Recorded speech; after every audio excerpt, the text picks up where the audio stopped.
Normally, tournament quarterfinals mean I get to take a little break because I don't criticize wildcard wagers. Everyone comes in with his own total in mind. But how do you reach that total? That's one of the questions I asked when I kind of kicked the hornet's nest this morning and said that the wildcard system isn't that great. Check it out. Agree with me, disagree with me. I'd love to hear your thoughts. It's a really interesting conversation so far. Speaking of interesting conversations, I think Erin, at least, is going to have an interesting conversation with her 5th graders tomorrow about what no strings attached means.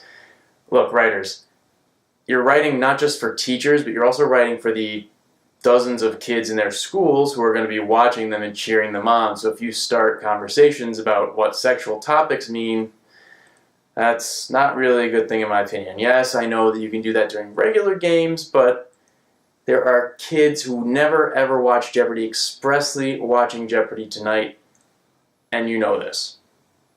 And shaking me all night long, I'm sure you can come up with lots of other explanations for that one too. Colin said on Twitter that getting AC/DC was maybe his favorite moment of all time. I'm probably misquoting him, but that seemed to be the feeling behind that, and he will have another chance to get a new favorite response because he has this one locked up, 21,200. Aaron from Bay Ridge Prep in Brooklyn, 7,600. Martha, 5,200, took a big stab at a daily double, didn't work out toward the end of Double Jeopardy. Since we can't really predict what the wildcard cutoff is going to be, we can look at percentages historically. So since the season 21 Tournament of Champions, there have been 34 tournaments. Only twice would Martha's score have been good enough to qualify her for the semifinals as a wildcard, and only 3 times for Aaron. So might as well wager a lot here and hope for the best, like everyone else seems to do.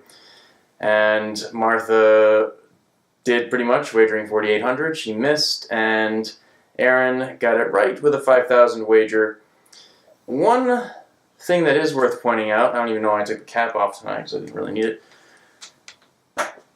Tonight's Final Jeopardy was the perfect example of a Jeopardy Final Jeopardy. They don't expect you to know the addresses of the presidential libraries. What they do want you to do is figure out from the clue what they're getting at.